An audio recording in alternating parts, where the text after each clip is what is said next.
জেলার শস্য ভাণ্ডার বরেন্দ্র অঞ্চল, উঁচু নিচু টিলার এ ভূমিতে আছে পানি সংকট। এছাড়া পিছিয়ে পড়া ক্ষুদ্র নৃগোষ্ঠীর নানা সমস্যা আর উৎপাদিত পণ্যের বাজার ব্যবস্থা, এখানকার জনগণের চাহিদা। তানোর, গোদাগাড়ী ও 2 উপজেলা নিয়ে গঠিত জেলার একটি আসন, 16টি ইউনিয়ন ও 4টি পৌরসভার 5 লাখ ভোটারের চাহিদা পূরণ হয়নি এখনো। এই আসনে এবারের ভোটে নগর উন্নয়নের হাজারো ফিরিস্তি নিয়ে প্রার্থীরা ছুটছেন ভোটারদের দ্বারে দ্বারে। এ নিয়ে জানাতে রাজশাহী থেকে যুক্ত হচ্ছেন রাকিবুল হাসান। রাকিব, এই আসনের ভোটারদের চাওয়া পাওয়া প্রার্থীরা কি ধরনের আশ্বাস দিচ্ছে জানাবেন।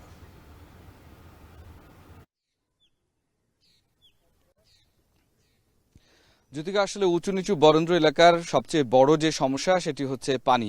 সুপেয় পানির যেমন অভাব রয়েছে এই অঞ্চলে, তানোর এবং গোদাগাড়ী পুরো উঁচু বরেন্দ্র এলাকাগুলো নিয়ে কিন্তু গ্রীষ্মের সময় চরম ভোগান্তির মধ্যে পড়তে হয় এই মানুষদের।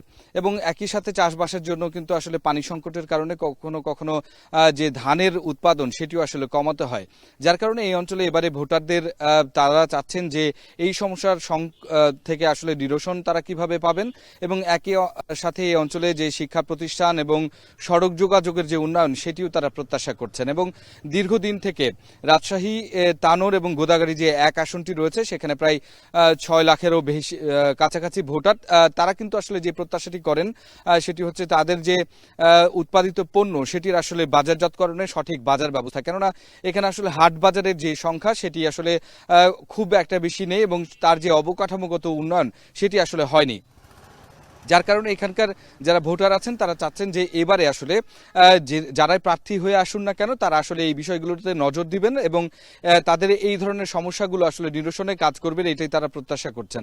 এবং আমরা যেটি লক্ষ্য করছি যে এই অঞ্চলে যে কয়েকজন আসলে এবারে নির্বাচনে অংশগ্রহণ করছেন, তাদের মনোনয়ন দাখিল করেছেন, তারাও কিন্তু এইভাবেই জনগণের কথা মাথায় রেখেই কিন্তু ইস্তেহার সাজাচ্ছেন।